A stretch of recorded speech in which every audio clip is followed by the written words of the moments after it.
Je suis avec beaucoup d'intérêt toutes les émissions d'Europe numéro 1.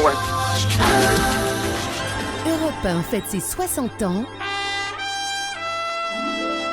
et vous fait revivre ses meilleures archives. Ici, Europe numéro 1. C'était le 4 février 1987.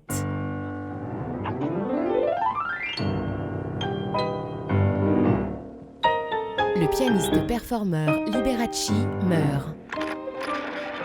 Liberace a vécu, elle a surtout eu son moment de gloire au moment des années 50, parce qu'il est arrivé comme le Liszt des temps modernes, c'est-à-dire qu'il prenait des œuvres connues dans leur version originale et puis il les arrangeait à sa manière en disant qu'elles étaient bien mieux comme ça et qu'elles deviendraient populaires beaucoup plus facilement. En fait, je pense, à mon avis, ça a été un des premiers grands arrangeurs de la musique classique pour la populariser.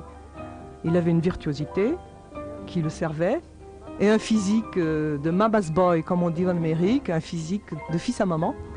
Et son succès a été surtout chez les dames d'un âge un peu mûr, qui le voyaient un peu comme le fils qu'elles auraient voulu avoir. Le pianiste de variété Liberace, qui vient de mourir sans doute du sida à l'âge de 67 ans, était aux États-Unis le plus excentrique des personnages du show business. Ses apparitions sur scène avec des capes multicolores, dont une en vison qui pesait 64 kilos, était toujours un événement. Il aimait aussi les bijoux énormes et les vestes en paillettes.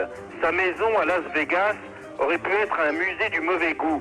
Il avait aménagé un piano au bord de sa baignoire. Il jouait en prenant son bain. Il sortait toujours en compagnie de 2 lévriers blancs et affectionnait les Rolls. Son succès était considérable.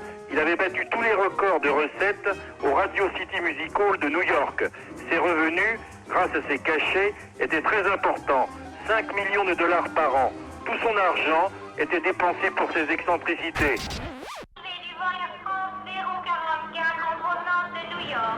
L'avion d'Air France venant de New York vient de se poser à Orly. Lynn Renaud est venue attendre le pianiste Liberace. Liberace est en Amérique sûrement la vedette la plus populaire qui puisse exister. C'est d'abord un pianiste de grand talent, un virtuose.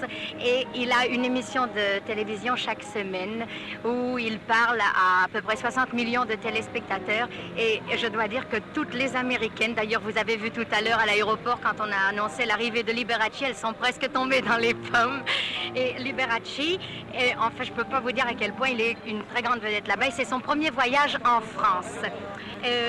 Lee, is it your first trip in France, really? Yes, it is. Oui, c'est vraiment son premier voyage en France. You intend to play somewhere or only to have a rest?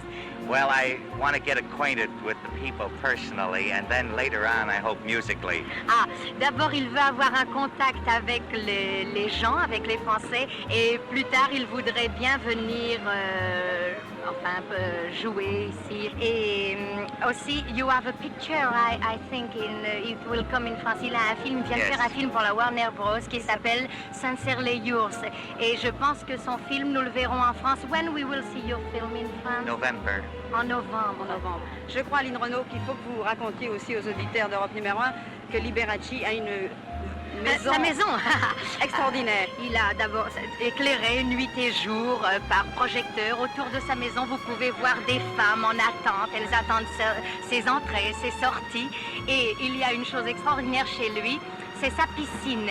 Sa piscine en forme de piano, avec les touches noires, les touches blanches, et Liberace qui joue dans cette piscine. 1955-2015, Europe 1 fête ses 60 ans.